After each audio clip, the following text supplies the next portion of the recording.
আপনি কি কাজে কর্মরত? আমি শ্রমিক আন্দোলন করি। আমি TUCI trade union centre of India একজন সক্রিয় কর্মী।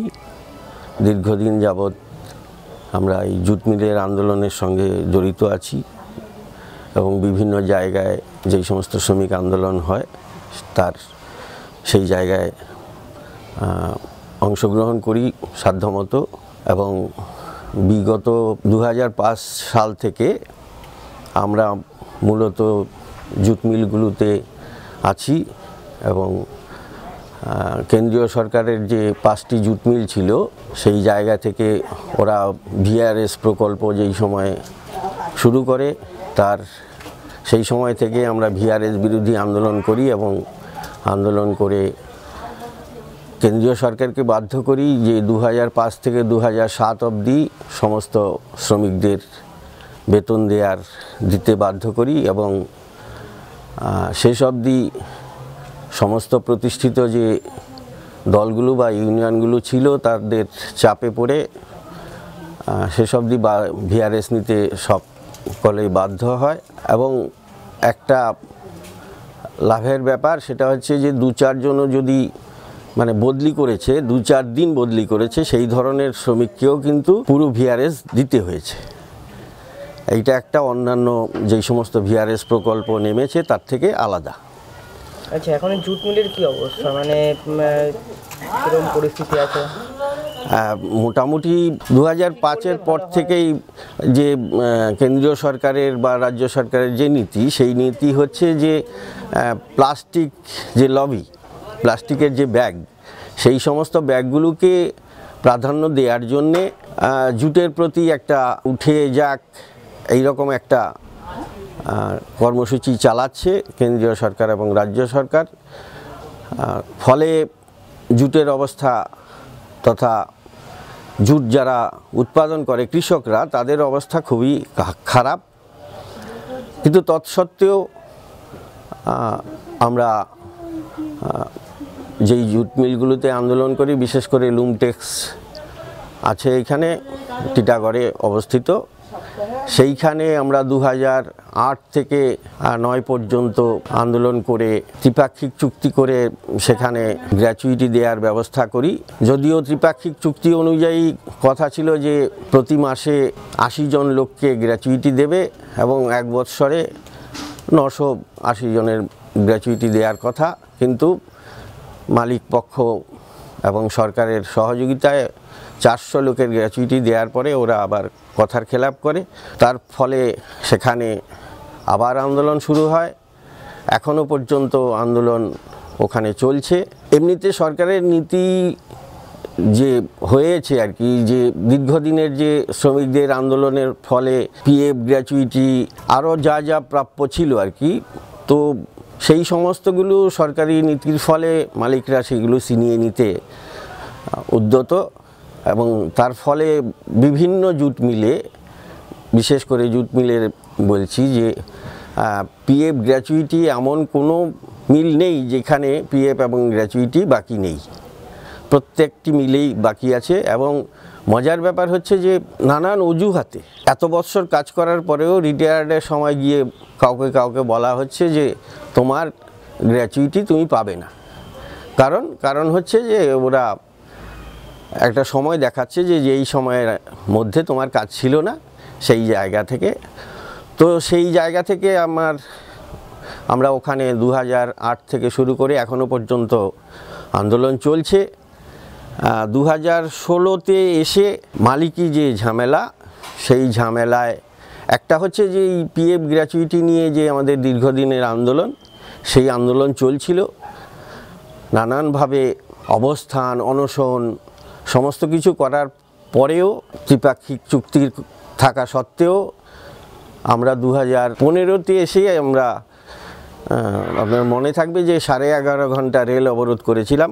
অনেক জায়গায় হয়নি এবং অনেকেই বলেছেন যে এটা, কিন্তু সত্ত্বেও সরকারের কর্ণপাত করানো যায়নি। সরকারের হস্তক্ষেপের দাবিতেই আমরা রেল রোকো করেছিলাম। তো তারপরেও নানান তালবাহানায় শ্রমমন্ত্রী মিটিং ডেকেছিলেন, কিন্তু সেই মিটিংটাকে লিঙ্গার করিয়ে করিয়ে 2016 ফেব্রুয়ারি এসে দেখা গেল যে সরকার মালিকি যে ঝামেলা, সেই ঝামেলায় আরেক মালিকের পক্ষ নিয়ে সেই মালিককে দখল দিয়ে দেয়। সেই সময়ে আমাদের যে ইউনিয়ন তাকে একটু অ্যালুপ রাখার চেষ্টা করে, কিন্তু যেহেতু একমাত্র ইউনিয়ন আমরা, সেই জায়গা থেকে সমস্ত শ্রমিকরাই আমাদের যেহেতু পক্ষে, আমরা সেই সময়ে বাধা দিই এবং মালিক পক্ষ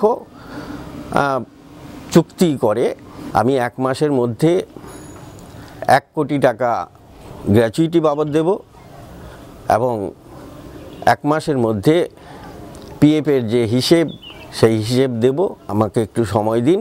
তো সেই জায়গা থেকে আমরা যেটা ভাবি এবং শ্রমিকদেরকে বোঝানোর চেষ্টা করি যে যেহেতু বিগত মালিক কিছুই দিচ্ছিল না এতদিনের আন্দোলন, সেই জায়গা থেকে যখন চুক্তি করতে চাইছে সেই জায়গা থেকে আমাদের এটা কিন্তু মেনে নেওয়া উচিত। তো যাই হোক, সেটা মেনে নেয় এবং একটা 10টা ইউনিয়ন যৌথভাবে সেই চুক্তিটা করে। প্রসঙ্গত বলে রাখা দরকার যে সেটা হচ্ছে যে এই সংগ্রামী মজদুর ইউনিয়নের নেতৃত্বে বাকি আরও 10টা ইউনিয়ন রেল রোকো করেছিল, টোটাল সাকুল্যে 11টা। সেই জায়গায় এই যে 10টা ইউনিয়ন এরা মালিকের পক্ষে দাঁড়িয়ে যায় এবং আমাদেরকে বাদ দিয়েই একটা চুক্তি হয়, যেই চুক্তিটায় ওই 10টি ইউনিয়ন স্বাক্ষর করে আমাদেরকে বাদ দিয়ে। আমরা 2016 নভেম্বরে এসে এতদিন পর্যন্ত যেহেতু গ্র্যাচুইটির 1 পয়সাও দেয়নি, যে চুক্তিতে 1 কোটি টাকা দেবে বলেছিল, পিএফের কোনো কোড নেই বলে তার পিএফ টাকা জমা করছে না।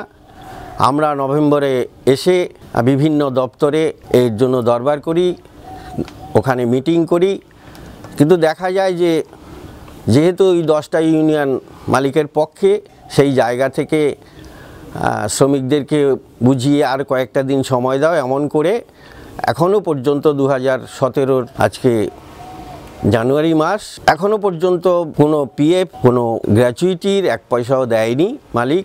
আর এই যে টাকার গণ্ডগোল শুরু হয়েছে, সেই জায়গা থেকে মালিক পক্ষ আরেকটা সুযোগ নিয়েছে যে পুরনো টাকায় বেতন দিয়েছিল গত মাসে এবং এই মাসে এসে গত 7 তারিখে পেমেন্ট দেওয়ার কথা, সেটা না দেওয়ার ফলে শ্রমিকরা কাজ বন্ধ করে দিয়েছে।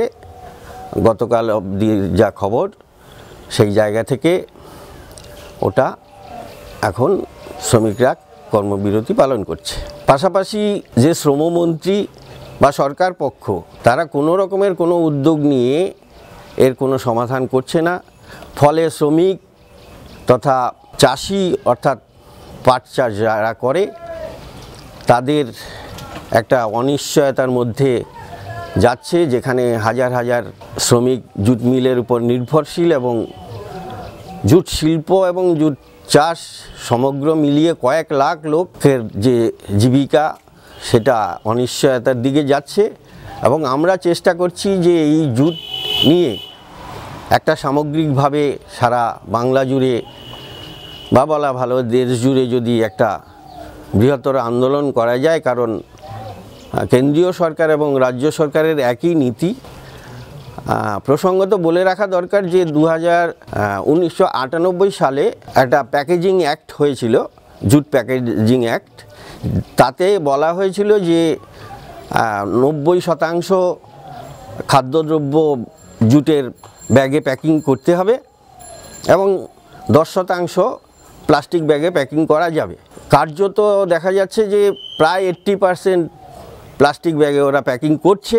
তো মোদি সরকার আসার পরে সেইটুকু যে আইনি যে লেখাটুকু ছিল আর কি, সেইটাকেও পাল্টে দেওয়ার জন্য চেষ্টা করছে। শ্রমনীতি পাল্টানোর চেষ্টা করেছিল, আপনি জানেন যে সেই জায়গা থেকে ওই 2রা সেপ্টেম্বর সারা ভারত যে বন্ধ হয়েছিল, সেটাও ওই শ্রমনীতির ফলে বিরুদ্ধে যদি বৃহত্তর আন্দোলন গড়ে না ওঠে আগামী দিন, একদিকে যেমন জুট শিল্পের বা জুট চাষিদের করুণ অবস্থা, তাতে করে সারা বাংলারই একটা অর্থকরী ফসল হিসেবে ধরা হতো পাটকে, সেইখানে একটা অনিশ্চয়তার দিকেই যাচ্ছে। আমরা চেষ্টা করছি যে আগামী দিন যাতে এর বিরুদ্ধে একটা বৃহত্তর আন্দোলন গড়ে তোলা যায়।